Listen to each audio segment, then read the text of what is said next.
রিজিক নিয়ে পৃথিবীর সর্বশ্রেষ্ঠ কিছু কথা, হয়তো এই কথাগুলো আগে কখনো কারোর থেকে শোনেননি। এই কথাগুলো শোনার পর থেকে আর কোনোদিন আপনার রিজিক নিয়ে কোনো টেনশনই থাকবে না। তাহলে শোনো, যখন জানতে পারলাম আমাকে দেওয়া রিজিকটা আমি ছাড়া অন্য কেউ বুক করতে পারবে না, নিতে পারবে না, তখন থেকে রিজিক নিয়ে চিন্তা বাদ দিয়ে দিলাম। কখনো আমি কাউকে আমার প্রতিদ্বন্দ্বী মনে করি না। জীবনে যা পাইনি তা আমার ভাগ্যে ছিল না, এটা মেনে নিয়েছি।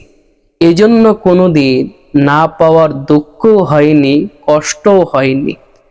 অন্যকে দেওয়া রিজিকটা কখনো আমার ছিল না, ঠিক আমাকে দেওয়া রিজিকটাও কখনো অন্যের না। আমার দেওয়া রিজিকটা যে কোনো উপায়ে আমার কাছে আসবেই, পৃথিবীর কেউ তা ফিরিয়ে রাখতে পারবে না। ঠিক অন্যকে দেওয়া রিজিকটাও তার কাছে যে কোনোভাবে পৌঁছবেই, পৃথিবীর কেউ তা ফিরিয়ে রাখতে পারবে না, আটকাতে পারবে না। কারণ রিজিকের ফায়সালা হয় আসমানে, জমিনে না। প্রিয় ভাই বোন, এই কথাগুলো শোনার পরে হয়তো রিজিক নিয়ে আপনার আর কোনো টেনশন থাকবে না, অভিযোগও থাকবে না।